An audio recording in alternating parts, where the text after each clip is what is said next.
Hello everyone, Reza here. We are going to continue with our Unreal Engine 5 series. In this video, I'll go over Quixel Bridge inside Unreal Engine. I'll start by introducing Bridge, how to download this amazing plugin, and how to add content to your current open projects. Of course, we will wrap up this video by doing a quick case study using just Megascan assets coming from Quixel Bridge application. It's a super fun topic. I'm sure you will be using it in your own projects in the future. We have a lot to talk about, so let's get started.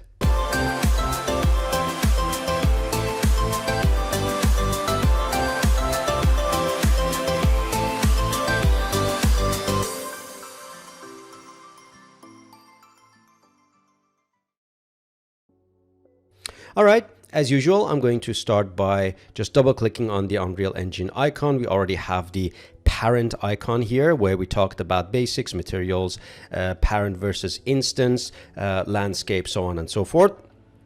I can either create a folder right here and kind of point it towards the application or the project, or I can start with here, actually going into games or film. It really doesn't matter. We are going to create a new level, so I'm going to go with games, pick blank, starter content on and off.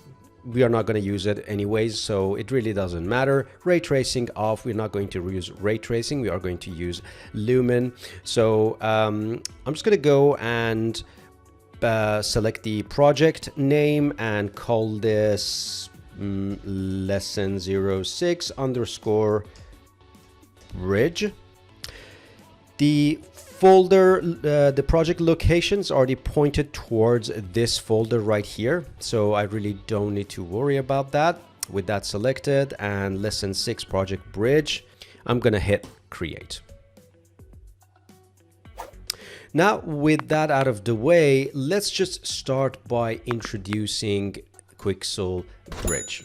All I need to do is just to go to create, and you can hear we have Quixel Bridge ready to go. If you click on that, then you will get connected to this mini application, and as you can see, this will open a world of hyper realistic objects that have been scanned, and they're at your disposal. They're all free. It's not just assets. You have access to decals. You can see a lot of different materials, and they're amazing imperfections, wood, rubber. So it's not just 3D assets or just 3D plans. You also have access to surfaces, and of course have access to imperfections, which is great for metal, things like grain, grunge, so on and so forth. Now, as you can see, this library is massive, over 16 or 17,000 assets in here, and they keep growing, of course. All you need to do to have access to this free library is to log in. So if you click here, I've already logged in, so you can log in with your Gmail or with your Epic Games account, and once you log in, you should be able to search and download stuff. Let's say I just want to go to 3D asset, and I want to go to interior, and I want to go to, let's say, fireplace. I'm just really picking things randomly, and I just want to download this fireplace and use it in this scene. So it's very simple. All you need to do once you select this is to go in here. I'm going to go update not now, and I'm going to slightly reduce the size of this. You can see you have level of detail. You can go with low quality, medium quality, high quality, and nanite. Now, I believe nanite should be the way to go. Bridge for Unreal Engine now serves a fully nanite ready tier. What does this mean? This means that you can add photorealistic film quality assets directly into Unreal Engine without affecting performance. That is very, very important. It's purely jaw-dropping, to be honest with you. So I always pick nanite and I go download. Now this gets downloaded to the local drive. So, well, it's a good idea to double check your hard drive space, make sure you have space, because some of these scenes and assets are actually pretty big to begin with. When you populate them in the scene, they're not too much of a big deal, but when they get downloaded to the hard drive, you just need to make sure that you have enough space for it.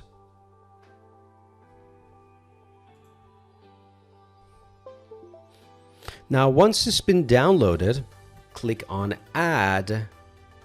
This gets added to your project. Now, if I go to Content, you should have a content called Megascan, as you can see, and that has got this fireplace asset that comes with all the maps. So these are the maps, and this is the material, and those maps are assigned to this material.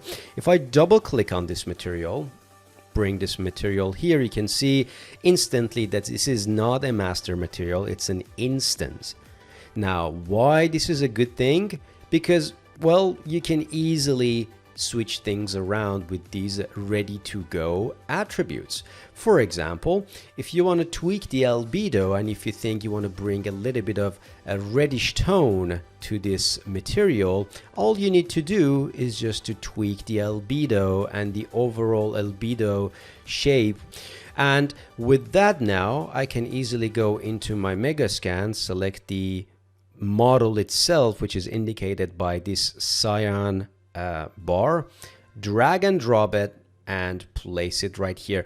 I can go ahead and press H on these guys to hide them, bring this to the center end so it's sitting on the ground, and bring it over, and you can see how amazing this looks. And again, the red tint that we have, if I double click, is because of this albedo that I assigned. Now this it opens a lot of opportunities for you to play around with things. For example, I can just bring this one back, as you can see, to where it is, or give this a tint of blue, red, yellow, so on and so forth. But albedo is not the only thing to change. You can go ahead and change the metalness. You can go ahead and change the specularity of this object. You can change the roughness of it. Right now it's very rough. You can make it completely glossy, as you can see. So everything has been parameterized in here to make your job easier when you would like to tweak some of these stuff. So it's just absolutely mind-blowing how easy it is to use the asset in here. And of course you can always think about, how will I be able to customize this asset right here. It's pretty much the same scenario for non-geometry assets. For example, if I go to surface, I can pick gravel, and I can go in here and say, all right, for the ground, I would like to use this. And of course, you pick the quality, low quality, medium, high, or highest, and you go ahead and download.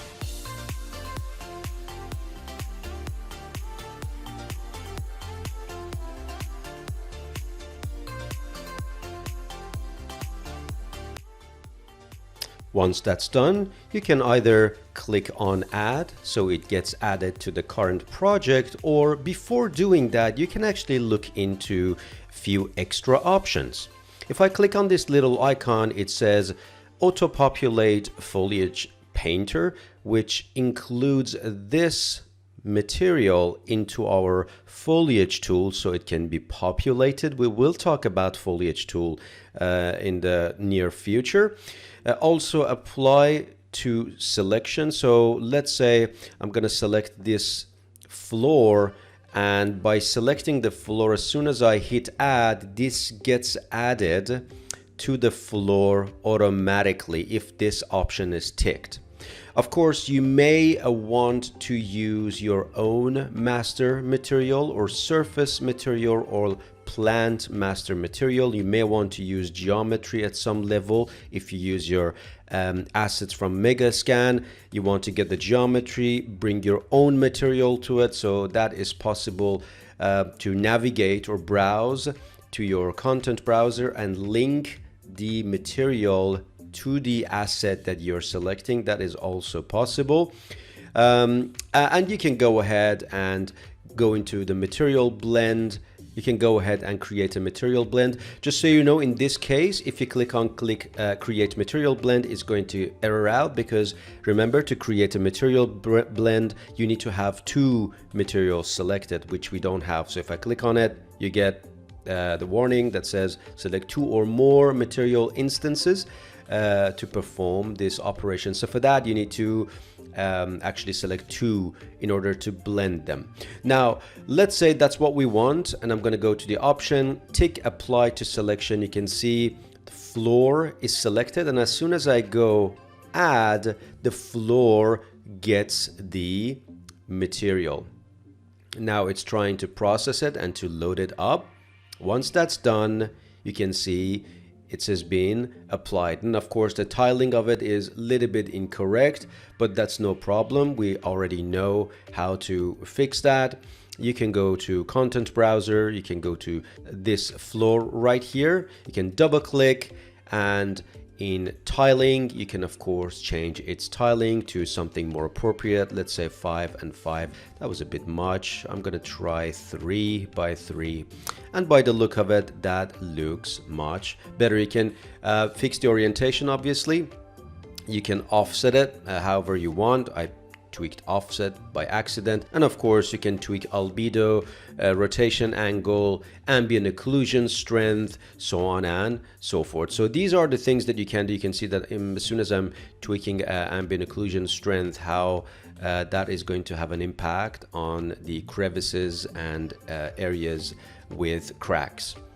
So that's that. It's fairly straightforward. You can pretty much do the same with decals as well. I'm going to go into decals as well. I'm going to go into Quixel Bridge, bring this over, and this time I'm going to scroll down, go to decals, and I can go to, let's say, debris, and let's pick something. I'm going to pick dirt pile, and I'm going to go download.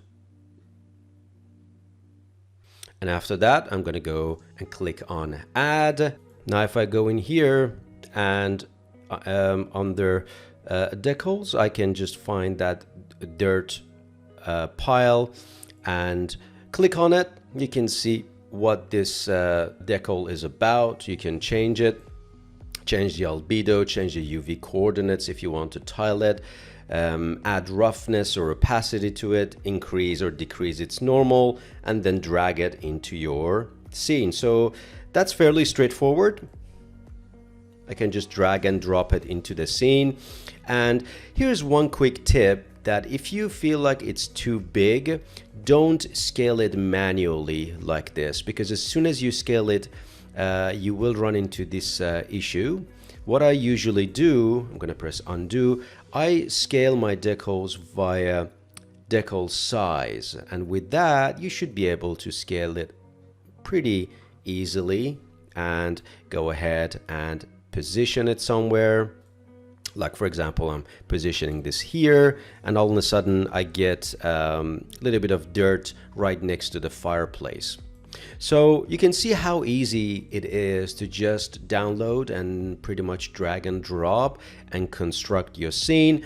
And that's a really quick look at Quixel Bridge and how you can benefit from it. Obviously, any asset you download, if you want to locate it on your hard drive, you right click on it to files, and it actually shows you all the Megascan library that you've downloaded, places it inside the documents folder. You can have a look, and it gives you a preview to actually locate which folder is what. For example, this one is a rock that we're about to use in our case study in a second, but that's really it. There is not much to it. You'll get a local one with all the local assets that you may have downloaded. You can always go back to them by right clicking, go to files, and locate them, remove them, so on and so forth. So with that out of the way, let's go ahead and do a really quick case study. I mean, the whole reason behind this case study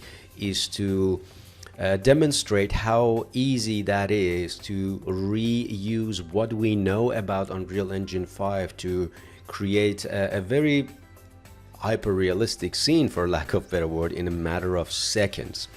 So let's jump right in and have a look at that case study. We're going to start with a new level, with a brand new scene, and you can pretty much follow along.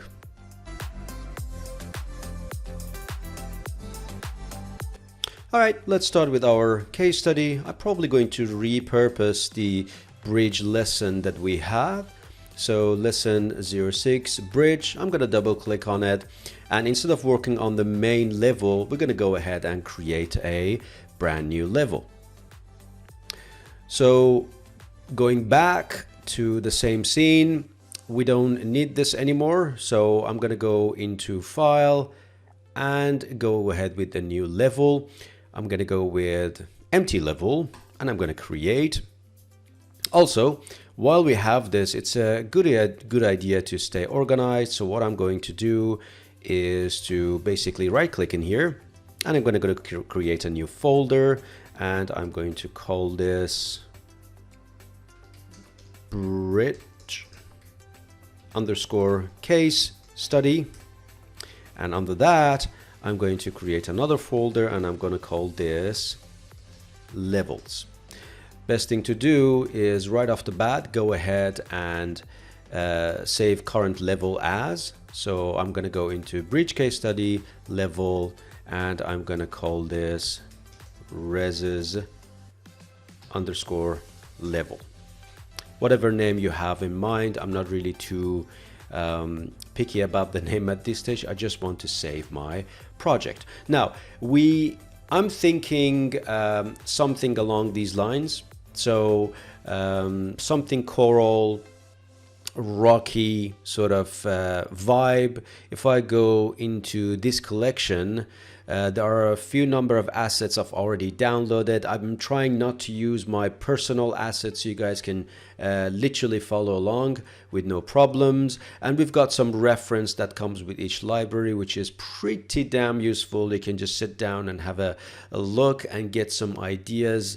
All I'm trying to do is just to squeeze a few hours worth of work into maybe 5-10 minutes. So I'm sure if you spend the time, you should be able to do a much better job. Another archive that I would like to have a look is Iceland, because I think that comes with a lot of goodies, really good surface textures that you can use.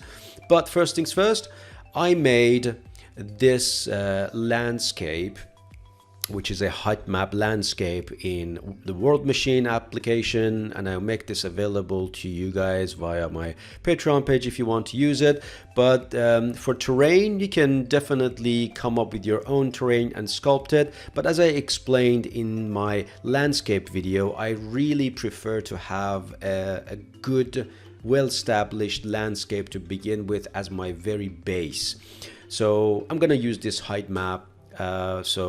I'm going to go and into landscape. Let's prepare the scene really quick. Import from file, and these are the things that we have talked about before. I'm going to go and select this file, Coral. Now, because the dimension is not correct, I'm just going to go in here and make the number of components -1. So 17 is the default. I'm going to make it 16 to 16 so there's no stretching happening along the edges. I'm going to zoom back so I know what I'm doing, and I'm going to go import. All right. Right now we're ready to sculpt, but obviously that defeats the purpose because I just brought a height map so I don't sculpt anything, right? So keep that in mind. We're still in landscape mode. Let's drop in some lights because I honestly don't know what's happening here. We are in the dark, so let's go into light environment mixer and bring in directional light to begin with. We have our directional light so we can see our landscape. Right off the bat, I feel like this landscape should be reduced. It's very tall, so maybe reduce the height to 20%.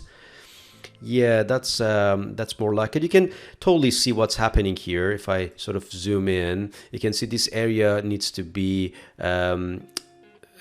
close to the water, and we've got some rocky, mountainy looking landscape in the far background. So I think 20 is a good result. You won't believe how simple it is to make something like this in World Machine, so definitely give that a try.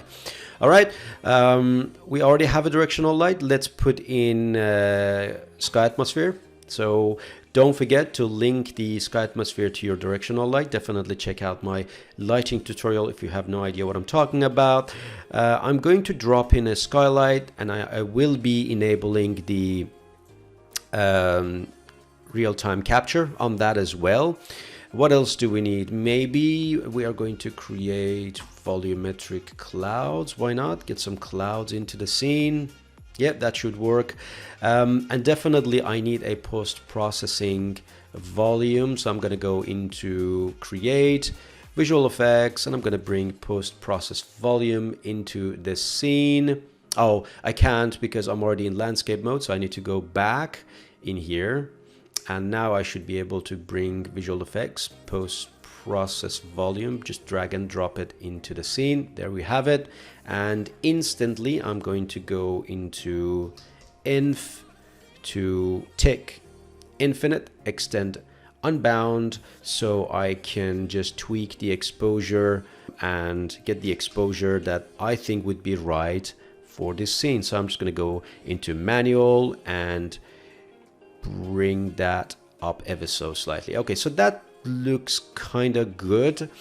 Sky Dome, I'm gonna clear the filter. Real-time capture on, has to be set to movable. Sky atmosphere set to movable. I immediately scroll down to make sure that all the attributes that I want is here. I'm gonna go to directional light. I don't think anything else is needed. I'm not quite sure about the volume scattering or indirect lighting, so I'm not gonna really investigate on that too much. So let's have another look at sky atmosphere. Yep, it's all looking good and set to movable.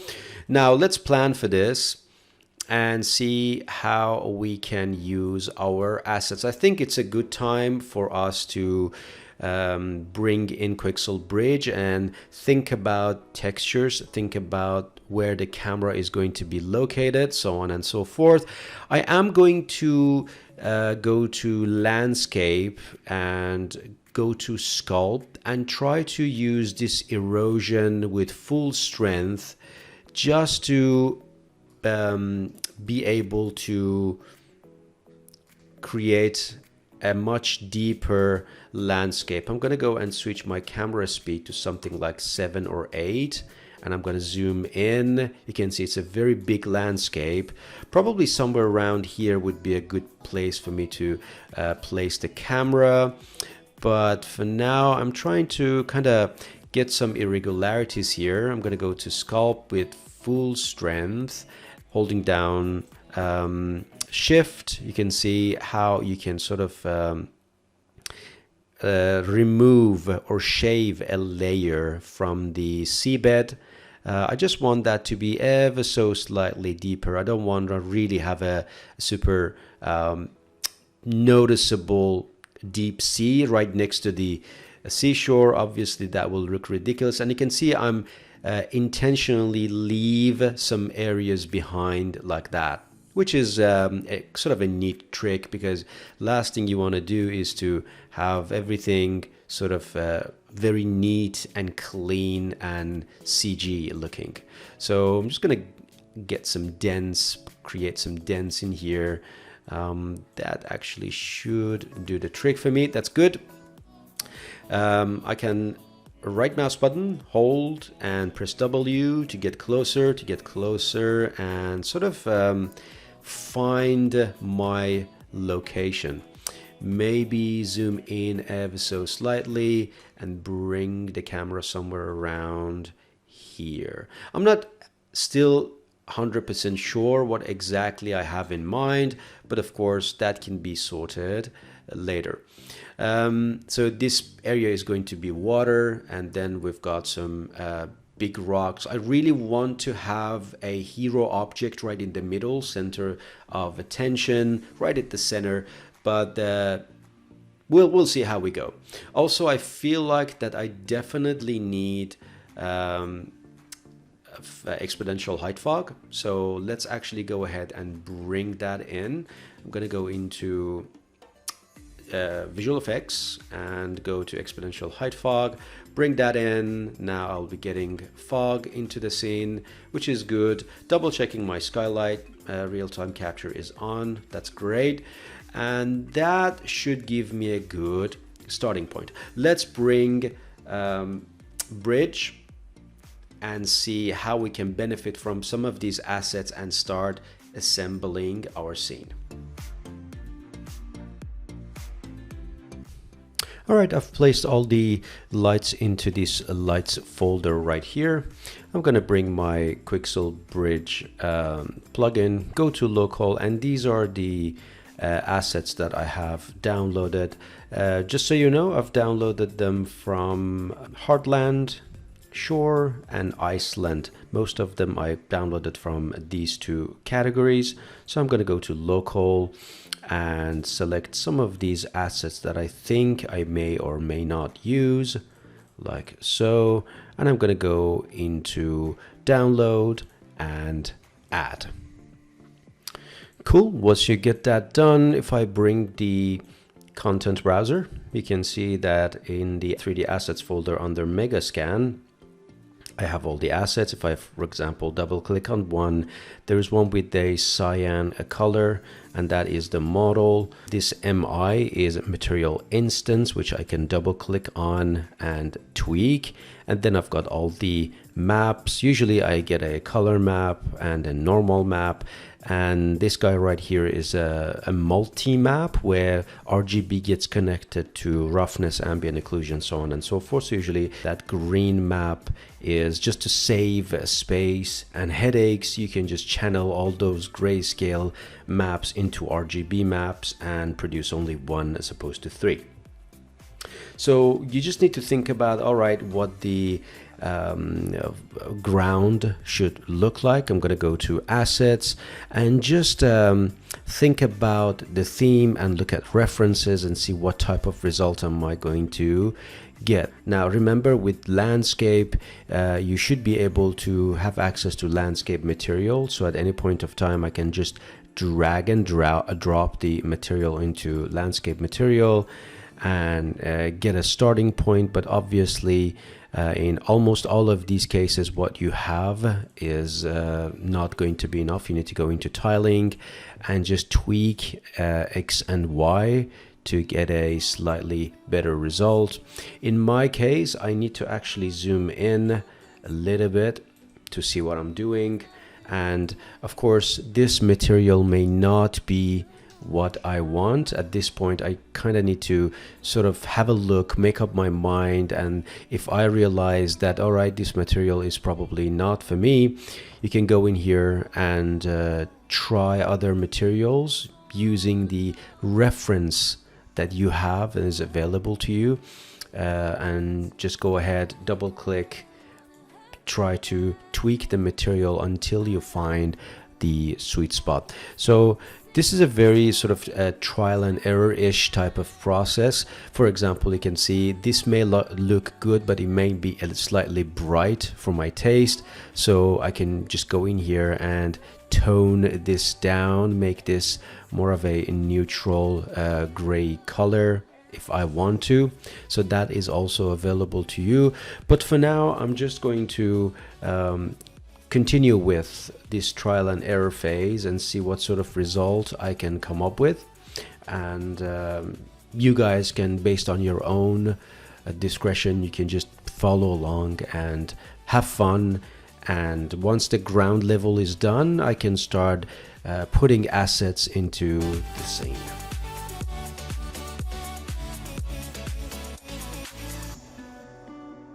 I don't care what I have to do. I climb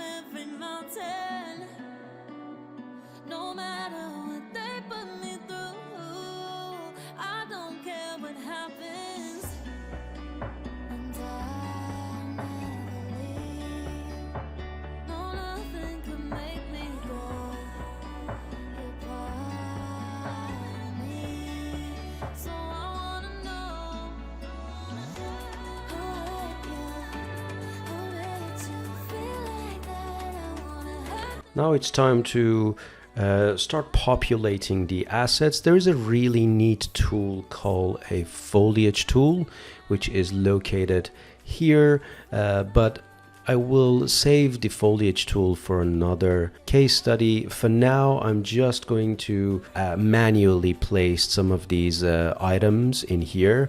Holding down Alt and repositioning them is basically what I'm doing right now. And at any point of time, if you feel like, all right, I need to sort of manipulate the roughness, the albedo, of course, you can always double click on the material instance and tweak these parameters.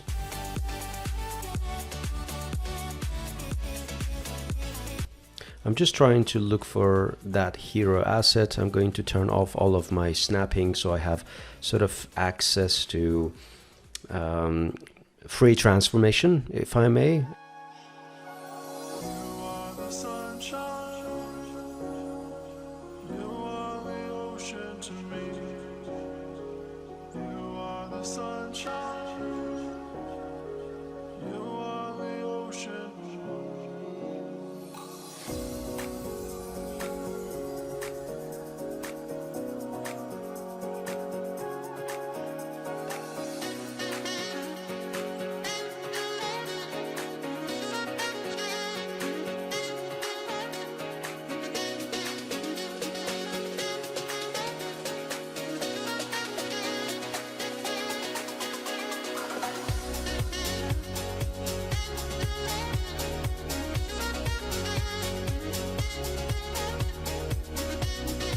Remember that at the end of the day, this area will be filled with water, and I will show you how to create water.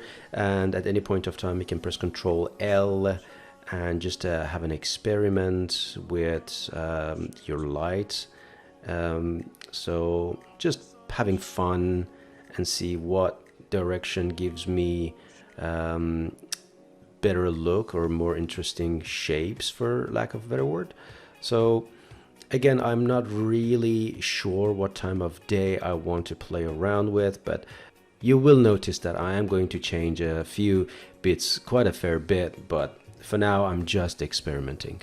Now the other piece that was hidden, I'm trying to see if I can sort of combine that piece with the piece we just found, or discovered rather, in order to sort of kind of get a much better unique result. Kind of mush them together just to have a sort of an interesting look.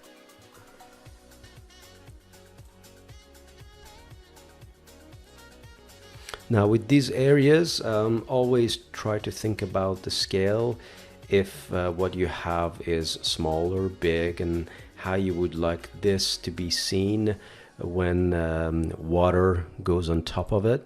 So at this point, I'm just trying to have a guess, but I'm definitely seeing myself going over all of these bits and pieces to change them in the future. And again, Alt, drag, just to move and duplicate across the scene if need be.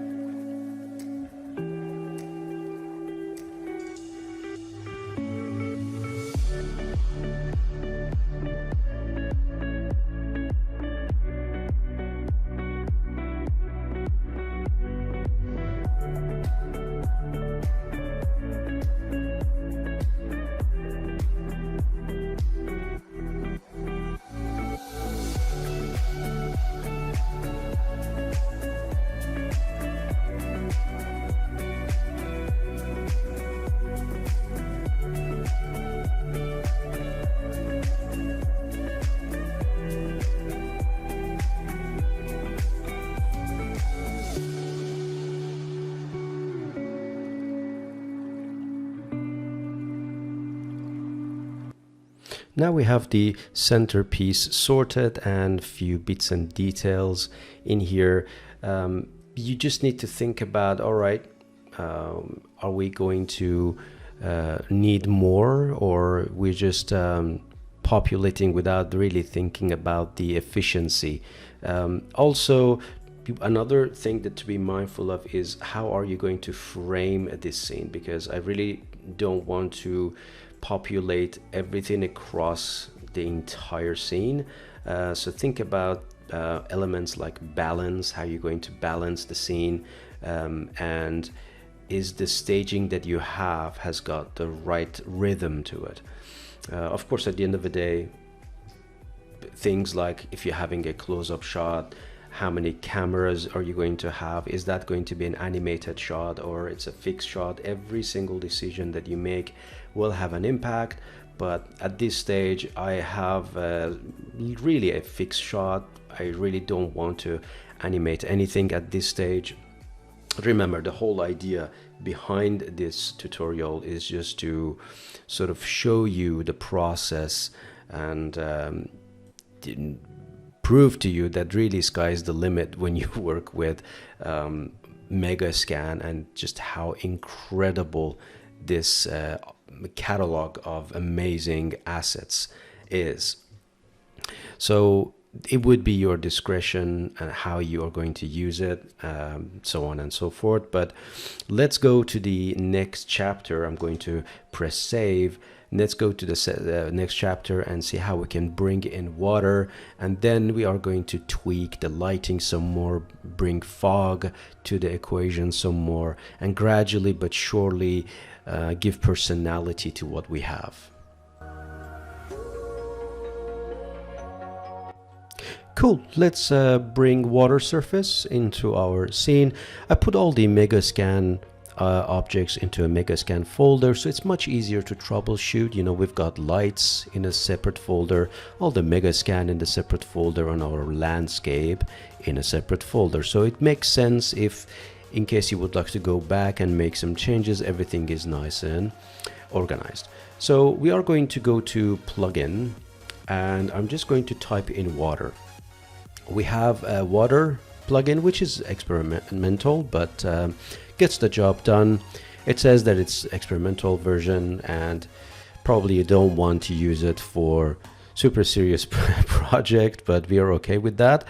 We must restart Unreal, and it will take effect. So let's restart Unreal, and I'm going to save my changes, and we're going to come back. Fantastic. I'm just going to type in water, and we can see now we have that.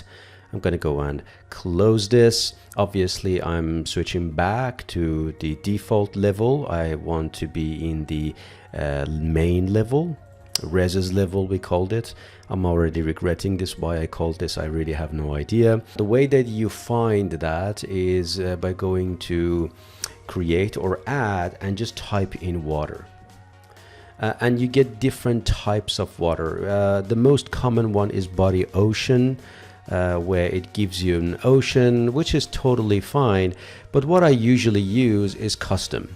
And that custom actually, believe it or not, creates a really neat result, because it gives you a surface, and you can just increase the dimension of the surface and sort of experiment with that based on the area that you have. So I'm just going to put 50 in there, maybe 100. Yeah, 100 should sort of do the trick. And you can see as soon as you do that, it kind of gives you enough coverage for the viewport. Again, up to you if you would like to increase or raise the surface level of the water, or if you want to make this shallow. That is totally up to you. Makes sense. And you can see as soon as you do that, you may come to realization, okay, I might have worked too much on some areas, or I made it not work on some of the other areas that I wanted to work on. You start seeing flaws, you start seeing areas that you can kind of tweak and you can improve on, and that is good. So you may go back to some of these assets and you may want to tweak. I'm going to do the same thing, just nudge a few objects to left and right, make sure what I see is exactly what I wanted to see, sort of speak. So let's go through some of these assets and just make sort of tiny adjustments.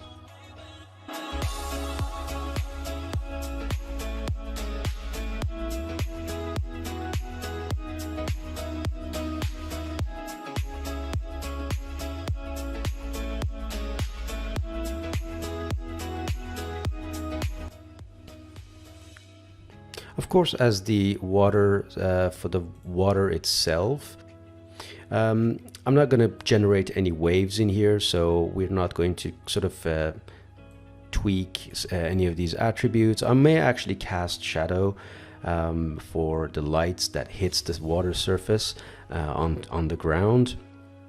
And really, there is not much in there that you want to play around with, but one thing that I usually play around with is just this water surface, which has got, if I scroll down, some global color values in there. So if you want to make the water more transparent, if you want to sort of tweak the RGB of the water, go from, let's say, 10 to 15, so you can see now the water looks more yellowish compared to the value of 10. I can do the opposite, go to 5, and you can see the water is very sort of tropical and clean.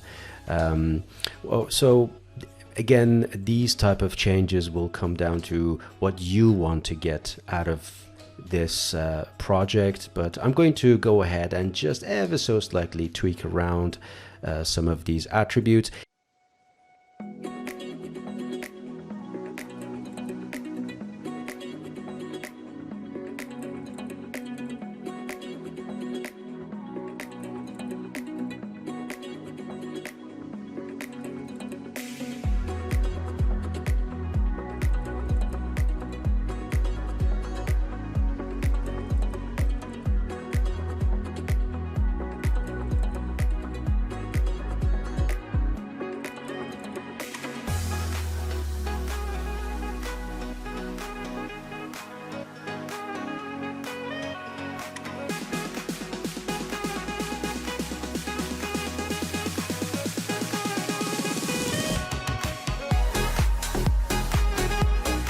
All right, that's close to what I want. I still would like to get more fog into the scene because I feel like the scene is a bit dry. So I need to do two things. I need to go to exponential heighten fog, probably enable volume fog and increase the original fog density. So fog density, I can just increase that ever so slightly, tweak that fall off little bit so the sky is not too bright. Fog color needs to be turned off for sure, and you can play around with albedo a little bit just to mimic. So volumetric fog needs to be on, and I can go in there and sort of turn that to more of a bluish tone, just a little bit. And you can kind of experiment with that and see how you sort of you're kind of bringing this into the scene, adding definition to the scene. So totally up to you. I'm just going to reset. I don't think that's necessary at this stage. And sky color, you can go in there and change a few attributes. For example, what I think would be suitable is not to have super clean blue sky, but more of a whitish cloudy type of color. So that can definitely do the trick. Okay, I'm just going to continue tweaking some of the fog and lighting settings to get ready for the post-process volume and do a little bit of tweaking through post-process volume and hopefully finalize the look of my scene.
Also, just during the whole thing, I realized that there is no reflection of this big chunky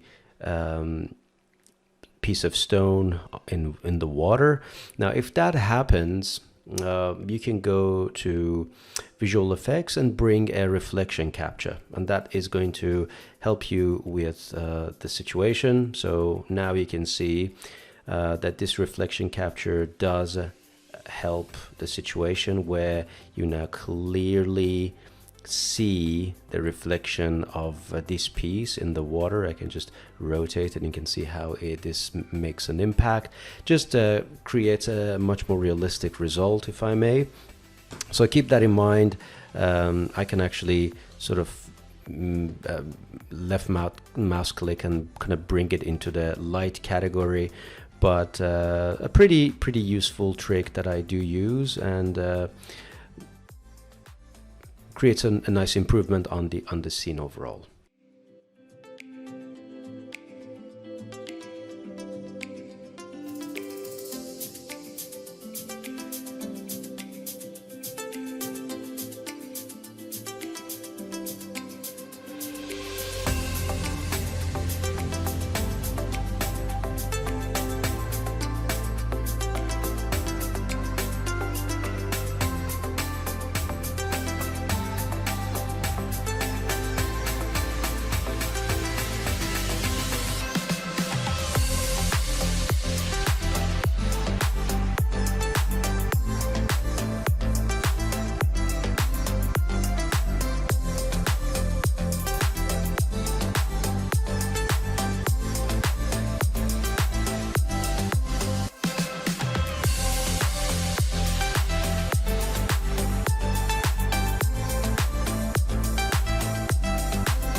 You may have noticed that I'm going back and forth with few attributes and few material parameters, the location of each piece. I haven't rehearsed this tutorial. I'm doing it as I go, as we go. So that's part of the process, to just go back and see if you can get a slightly better result. With that said, I believe we can wrap up this tutorial. Feel free to download the scene, download some assets, try to come up with something slightly different than mine.